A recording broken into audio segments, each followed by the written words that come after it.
Jacob heard that Laban's sons were saying, "Jacob has taken everything our father owned and has gained all this wealth from what belonged to our father." And Jacob noticed that Laban's attitude toward him was not what it had been.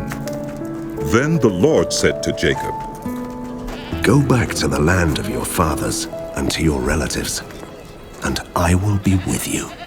So Jacob sent word to Rachel and Leah to come out to the fields where his flocks were. He said to them, "I see that your father's attitude toward me is not what it was before, but the God of my father has been with me. You know that I've worked for your father with all my strength, yet your father has cheated me by changing my wages 10 times. However, God has not allowed him to harm me. If he said, 'The speckled ones will be your wages,' then all the flocks gave birth to speckled young. And if he said, 'The streaked ones will be your wages,' then all the flocks bore streaked young. So God has taken away your father's livestock and has given them to me. In breeding season, I once had a dream in which I looked up and saw that the male goats mating with the flock were streaked, speckled, or spotted. The angel of God said to me in the dream, 'Jacob.' I answered, 'Here I am.' And he said, 'Look up and see that all the male goats mating with the flocks are streaked, speckled, or spotted. For I have seen all that Laban has been doing to you.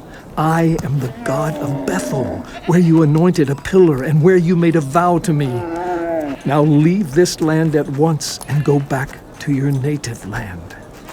Then Rachel and Leah replied, "Do we still have any share in the inheritance of our father's estate? Does he not regard us as foreigners?" Not only has he sold us, but he has used up what was paid for us. Surely all the wealth that God took away from our father belongs to us and our children. So do whatever God has told you. Then Jacob put his children and his wives on camels, and he drove all his livestock ahead of him, along with all the goods he had accumulated in Padan Aram, to go to his father Isaac in the land of Canaan.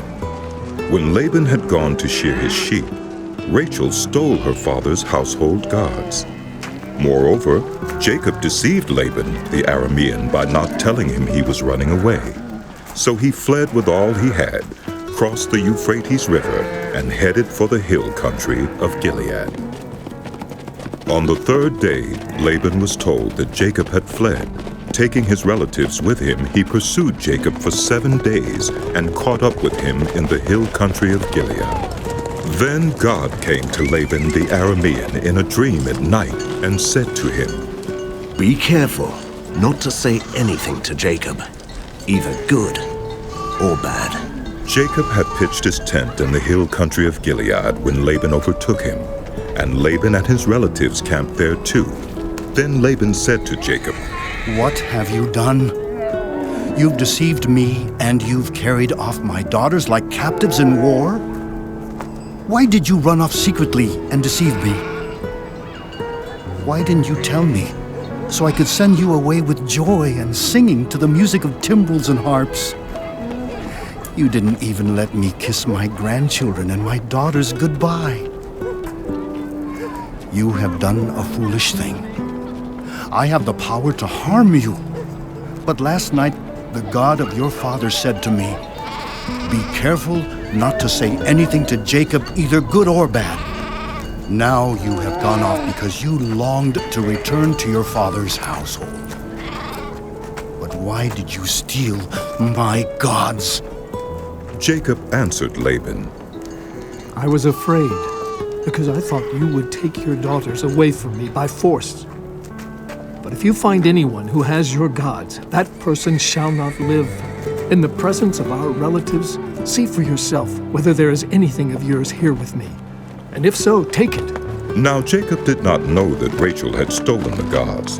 So Laban went into Jacob's tent, and into Leah's tent, and into the tent of the 2 female servants, but he found nothing. After he came out of Leah's tent, he entered Rachel's tent. Now Rachel had taken the household gods and put them inside her camel's saddle, and was sitting on them. Laban searched through everything in the tent, but found nothing. Rachel said to her father, Don't be angry, my lord, that I cannot stand up in your presence. I'm having my period. So he searched, but could not find the household gods. Jacob was angry and took Laban to task. What is my crime? He asked Laban. How have I wronged you, that you hunt me down? Now that you have searched through all my goods, what have you found that belongs to your household? Put it here in front of your relatives and mine, and let them judge between the two of us. I have been with you for 20 years now. Your sheep and goats have not miscarried, nor have I eaten rams from your flocks. I did not bring you animals torn by wild beasts. I bore the loss myself. And you demanded payment from me for whatever was stolen by day or night. This was my situation. The heat consumed me in the daytime, and the cold at night, and sleep fled from my eyes. It was like this for the 20 years I was in your household. I worked for you 14 years for your 2 daughters, and 6 years for your flocks, and you changed my wages 10 times. If the God of my father, the God of Abraham, and the fear of Isaac had not been with me, you would surely have sent me away empty-handed. But God has seen my hardship and the toil of my hands. And last night, he rebuked you. Laban answered Jacob. The women are my daughters, the children are my children, and the flocks are my flocks. All you see is mine. Yet what can I do today about these daughters of mine, or about the children they have borne? Come now, let's make a covenant, you and I, and let it serve as a witness between us. So Jacob took a stone and set it up as a pillar. He said to his relatives, Gather some stones. So they took stones and piled them in a heap, and they ate there by the heap.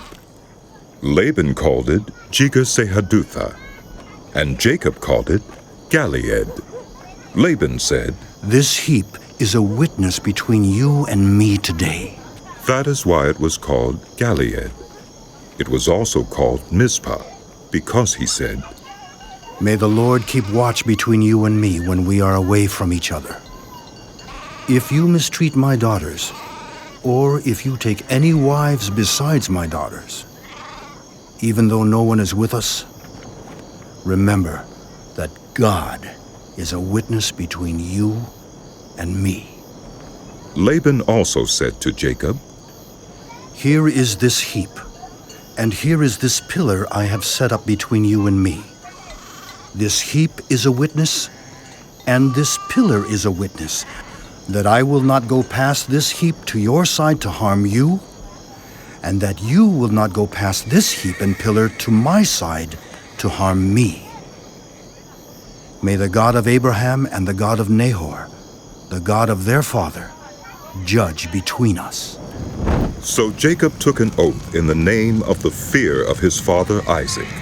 He offered a sacrifice there in the hill country and invited his relatives to a meal. After they had eaten, they spent the night there. Early the next morning, Laban kissed his grandchildren and his daughters and blessed them. Then he left. Jacob returned home.